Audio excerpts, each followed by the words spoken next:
Hey guys, it's your girl Kizzy Rock, and yes, Kizzy Rock is my birth given name. Happy Monday morning, guys. Want to say hey to all my subscribers, new as well as seasoned. I got a word for you.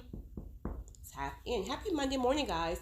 Listen, that pollen has already started, so I can feel my allergies are just about to start. But I wanted to jump on really quickly and talk to you guys about a couple of things that I updated on the community page this past weekend. So one of those things was in regards to addressing sarcasm, pettiness, foolishness, but addressing it correctly, as well as I want to speak about ulterior motives, people who are trying to attach themselves to you, try to get some of your light, etc., etc., etc., etc. Okay, so let's start. Let's start with the community post. Uh, I was laughing reading some of your comments, right? So religion has taught some, all caps, some people that you are not to address any offenses, right? People can just say whatever they can just play with you all kind of way, and you don't have to. You can't say anything. You just have to sit there and take it in the name of Jesus. The devil is a lie. The devil is a lie. Oh, you gonna get addressed respectfully, as well as in addition to religion. Many traumas have conditioned people to hold things in, right? Suppress things. In fact, one of you guys said that on the comment section. You said that you believe your childhood trauma has really caused you to just sit there and take everything, don't say or address or communicate any of your feelings, any of your emotions, and then you explode, and then what happens? The person call you crazy. Well, let me just say this, okay? Let's take this same scenario and let's say that you did address it. Let's just say you did address the offense, and you did it with class. Well, the person is probably going to still say, "Oh, you're crazy. See, you always taking something the wrong way. Oh, you're crazy because you're always so defensive." Right? So they're going to call you crazy on that end, but on the opposite end, okay, you hold everything in and you explode and you're crazy then. So the point I'm making, I'm trying to not making excuses for your action. I'm trying to show you that people will always try to manipulate you so they don't have to address the issue at hand. The issue at hand is your snarky comments or your sarcasm or your pettiness or your foolishness. Okay, that's the issue at hand. But okay, now what happens when they say, "Oh, you're crazy"? Now we're not focusing on the issue at hand because now your mind is toiling all day on, am I really crazy? Do I need to get me a psychiatrist? Do I need therapy? You're not even thinking about what caused the issue. So this is why I always tell you guys, own your stuff, because we all have our stuff. Everybody. We all have our stuff. But when you own your stuff, people can't use it against you. Because you can say, yeah, pray for me, because that's all me right there, right? That's not one of my strengths. So I take that, right? Full accountability here. All right. However, now let's talk about this. You've unarmed them. Own your stuff. On the opposite side, then you have individuals like myself who don't hold anything in, right? So it's just as detrimental if you're not careful. So God had to really, really work with me, and I still work in progress, right? That even when, because we're all just different. Some people are, you just address it. Some people, you suppress it, right? But to those of you on the opposite end, like myself, meaning you got to get it out. It's just as detrimental if you don't have that pause in between, because when you feel the offense, boom, you go instantly into speaking. That's all your flesh right there. You didn't give God that chance to come in and that space to really work with you so you can really decipher, is this a trigger from trauma or is this really somebody being sarcastic, right? So if you allow that space, God will give you clear revelation on what it is. But our flesh wants to always jump in, right? And so you hear people like therapists, and you hear people say, well, when you feel an offense, when you feel an offense, go into another room and just count to 15 or count to 10, and then you walk back out and you speak. Ma'am, Ma'am, when I'm in the room counting to 10, or supposed to be counting to 10, I'm thinking about everything I'm going to say when I come back out this room. So you're saying take the 10 seconds and just calm down and feel the emotion. And I get it and I understand fully what you're saying. But what I'm telling you is for me, that 10 seconds gets me more agitated. So I'm supposed to be counting, but I'm really getting all my words together because you about to get it, right? So what worked for me, and this is why I tell people, yes, I do think therapy and counseling and all that stuff is great, right? But I also believe personally that God has to be in that mix, right? He got to be first, and then everything else is an addition, because God will tell you what particular therapist you need in, because every therapist is not for everybody, right? So God comes first. So for me,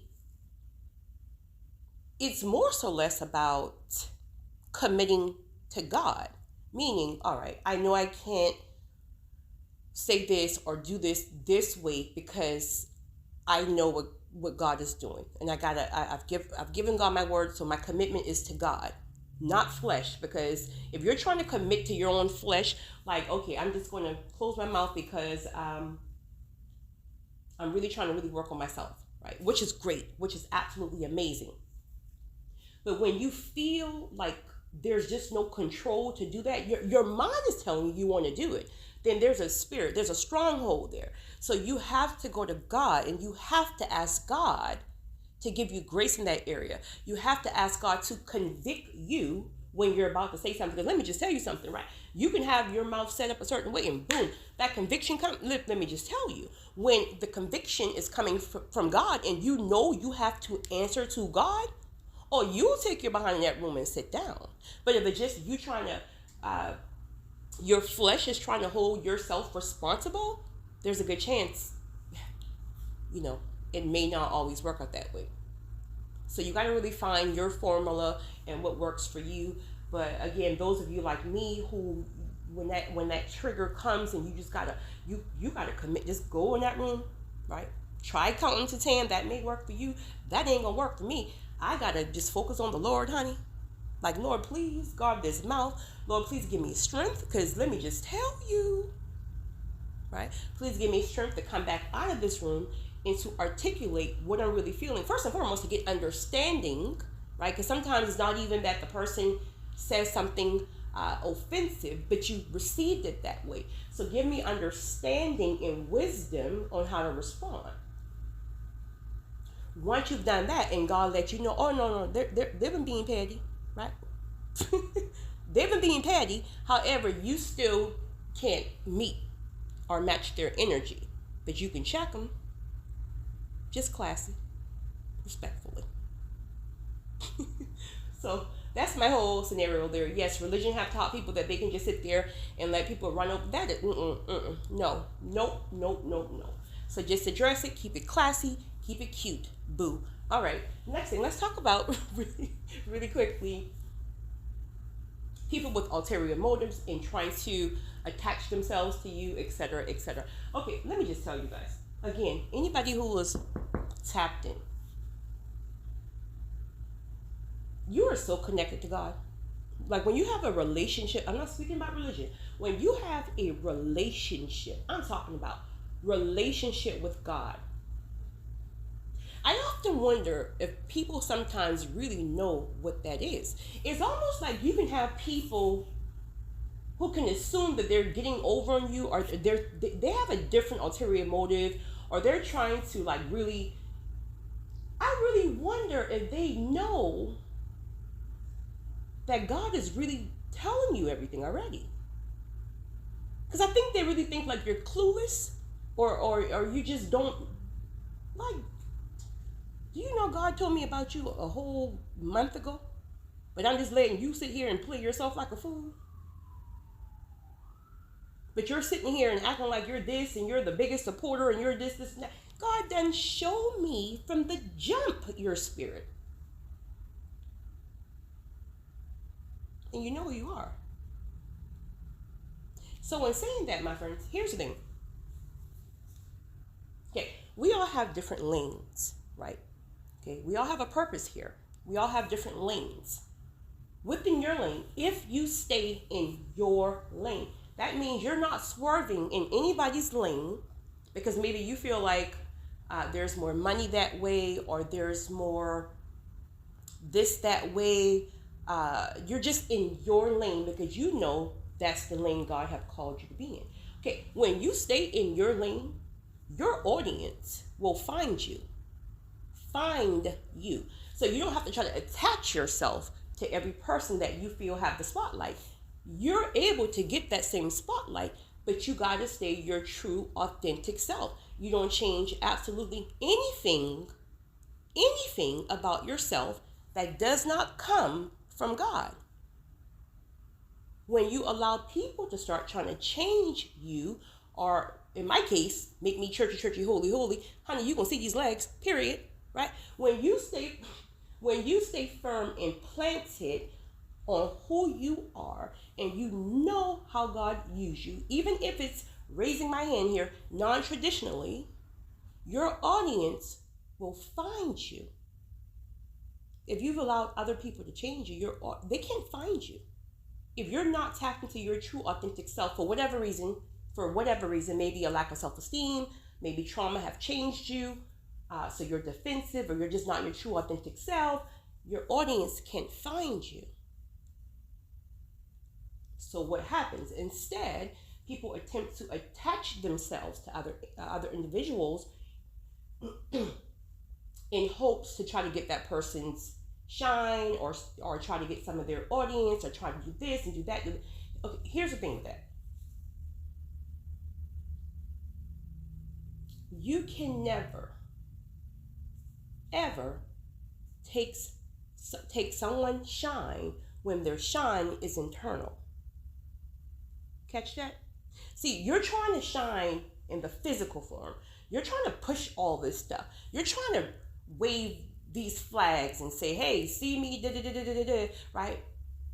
Let me get some of the shine. But people they're not recognizing your shine. All this glitz and glamour and all this other stuff you're trying, they're not recognizing that, because that's not authentic light. Authentic light is internal. So people gravitate towards internal light. So while you're trying to attach yourself to people that you deem to be, more successful in certain areas than your life, or the areas that you're trying to go, you're trying to climb higher, but you feel like because this person may have already take a couple of steps in that lane, that you could just attach yourself, and that their audience will see in you what they see. It doesn't work like that. It truly doesn't work like that. This is why you can have someone, let's just say, share a post, right? Or share several posts. And they're telling you, oh, I really like this person. You should check this person out. How many times do the individuals attach themselves to the other person, just because someone else says this is a great person? You might get a few.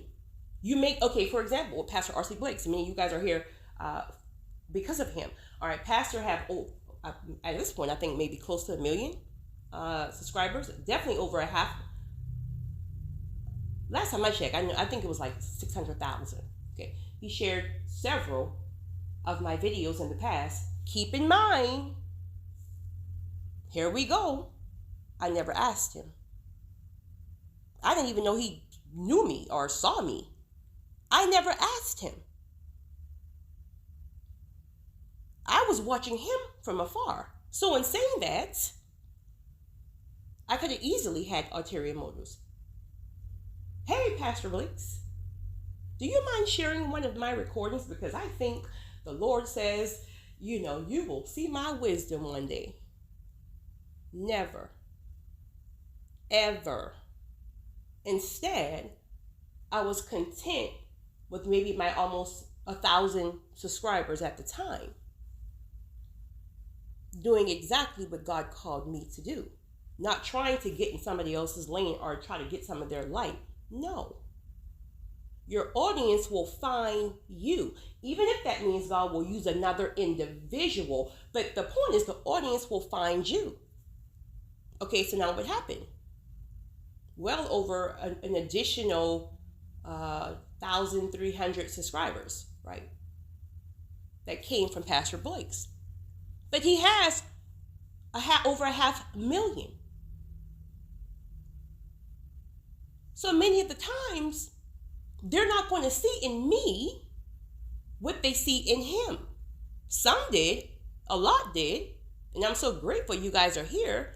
But the point I'm trying to make is that who is for you is for you. So you can't try to go and try to attach yourself to people because you think you want to get some of their shine. You're trying to outdo them. And child, that will never, ever work. And anybody with discernment knows your game from the jump. God have already shown them. They may have just not saying anything to you, but they know what time it is. And in fact, it's a turnoff. This is why you can't get anywhere, because people will run from you because they know you're not authentic. You're not authentic. You're not authentic.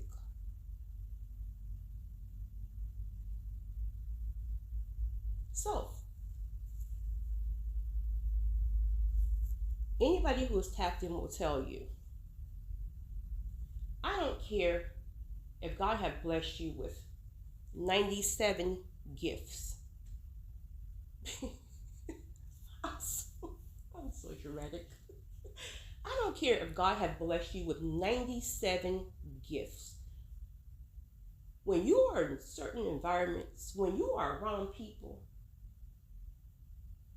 even if it's people where you feel like you may be even a little more spiritually inclined, man, you still remain humble. You don't ever go somewhere and try to outshine. First of all, you can't do that anyway. You just can't. Because again, shine is internal. They feel an internal pull. But you sit down. You respect the individuals who have climbed these ladders for different reasons. But in particular right now, they put the work in. So who in the world is going to just let you attach themselves to you? They couldn't have common sense.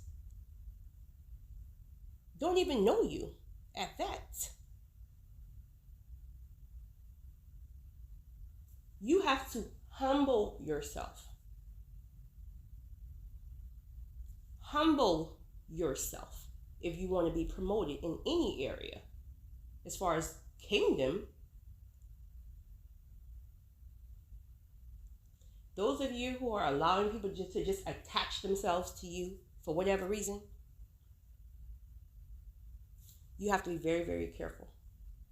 Again, I'm so grateful because, I can remember, all of my life, since childhood, I couldn't articulate that it was discernment, but I'm just grateful that that's one gift that God gave me, right? Because some people really struggle with, is this person from God? Is there not? Is there? Let me just tell you,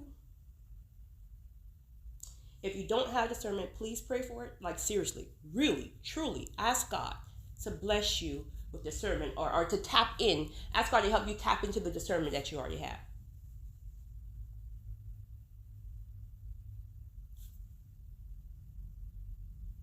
I guess I was about to say it's easy. It's not easy if you don't have the discernment. It's just so easy for me, so I had to retract that. But hopefully this can help somebody out.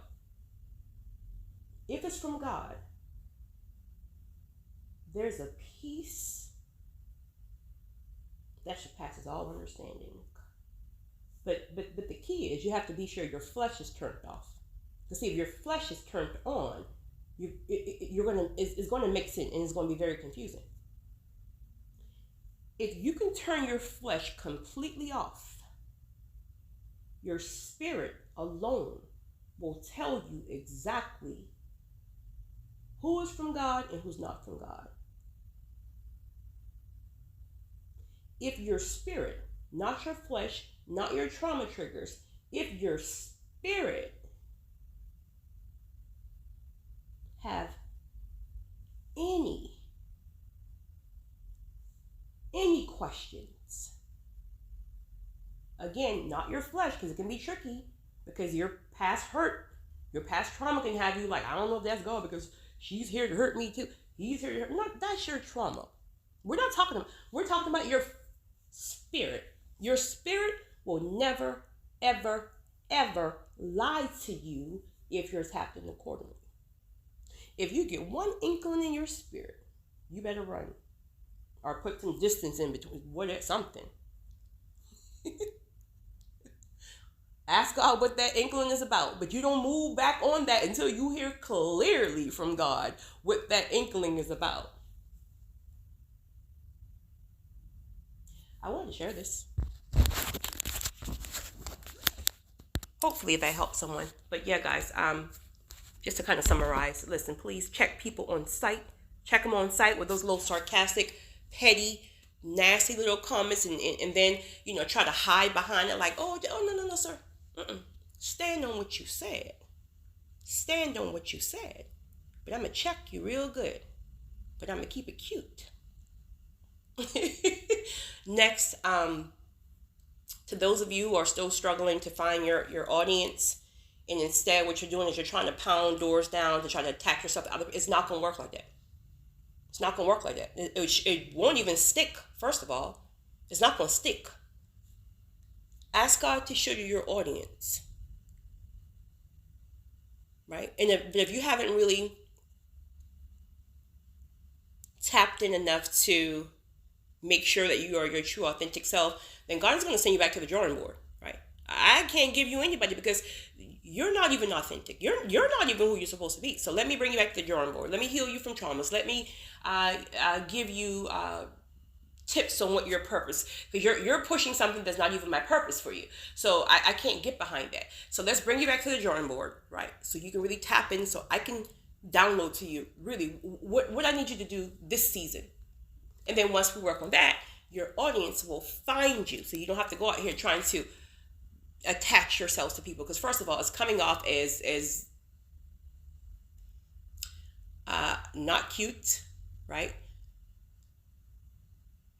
And lastly, again, those of you who God have already exalted in certain ways and people see things in you, please be very careful. I don't care who says what, and I don't care if they can give you $1 million because, you're such and such. Listen, if God ain't in it, you can keep that, period. If God ain't in it, you can keep that, because it's going to harm me, right? I'll wait. The wilderness taught me to wait.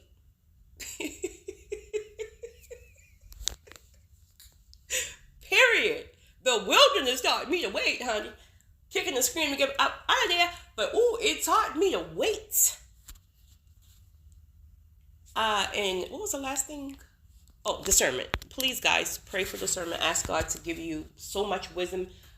Don't be so quick to make a move and jump into things. Here's why. If you... Okay, let's just say something is from God. Someone is from God. But you're still very confused because whatever, I don't know, you're still confused, right? It can be very confusing. This is why you got to turn your distractions off.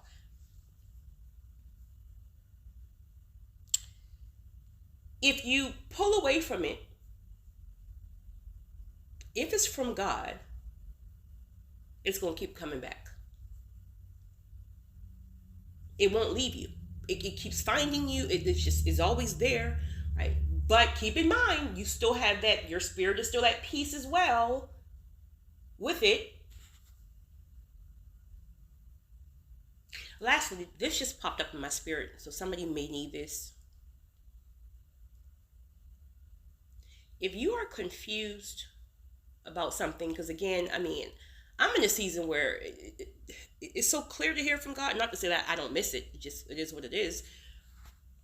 But I remember being in seasons where, it's so confusing. It's so conflicting.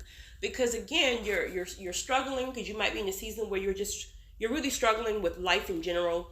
Then you got familiar spirits. Then you got your flesh. Then you got, it's a lot. It's a lot. So you don't know if you're hearing from God. So God is telling you something. He's telling you to relocate. He's telling you to start this ministry. You don't know.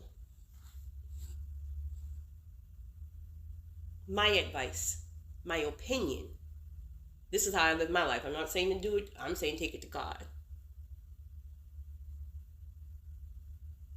If you feel like you've heard from God, and you've already sat, you've already fasted, you feel like you heard from God, it is more safe, in my opinion, to take the step than not. Try it than not. Because if you don't take the step, you could potentially miss your entire destiny. Sorry guys, my other phone. You could potentially miss your entire destiny. If you do take the step, but it wasn't from God, God will never, ever, ever, ever, ever allow you to get too far out. He will reel you back in like a fishing rod. And that may look like failures, right? Which I don't believe in that word, but that's what it may look like in the fleshly sense. Like, okay, let's just say you relocated and God said your ministry was there, you've been there 35 years and ain't nothing happening, and it's like,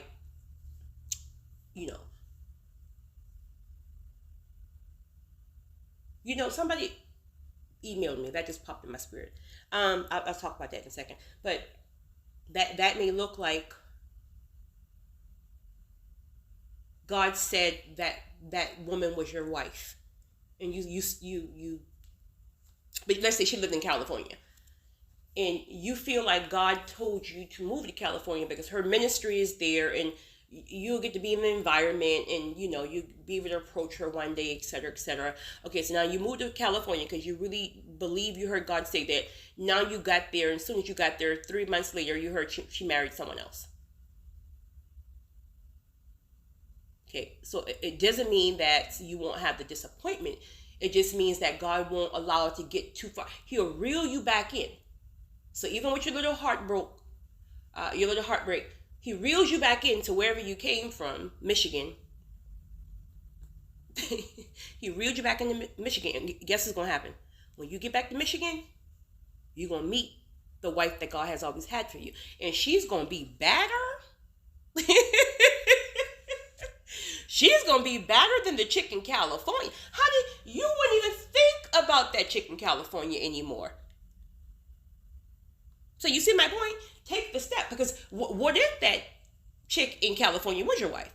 If you didn't take the step and she was, you would miss your whole destiny. So I always say take the step. In my personal opinion, take the step. God will reel your butt right on back in. Lastly, my good sis, one of you guys messaged me yesterday, and she know for a fact that she heard God. Actually, she's currently in due season. Again, due season, there's different levels within due season. But she relocated because the environment she was in was just not it. So she relocated, and she is currently in a season where she knows who her kingdom spouse is. And I believe they're inside the same state. However, she's catching it. She's catching it. It is like she's being attacked. Sometimes it's finances. Sometimes it's this. Sometimes it's that. So I was telling her, be careful, because the enemy will try to make you think just because you're in due season, everything should be Disney World. Like there should be no attacks at all because you're in quote unquote due season.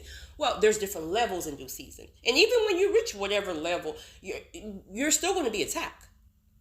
You're still going to be attacked because now you're there, right? You still have to sustain it. You still have to sustain it. And this is too what the wilderness in isolation seasons teaches us, how to sustain things. So the difference now in due season, you don't fight like you used to fight. Like you used to have your flesh all up in it. You used to be worried. You used to be this. In due season, honey, you truly, truly let God fight. Like you don't even harass your nerves like that. Your flesh will kick in, but you don't even harass your nerves like that. Because you know God got you. But you're still going to have to go through some things, honey, because let me just tell you. Woo! But God got your back. It's your girl, Kizzy Rock.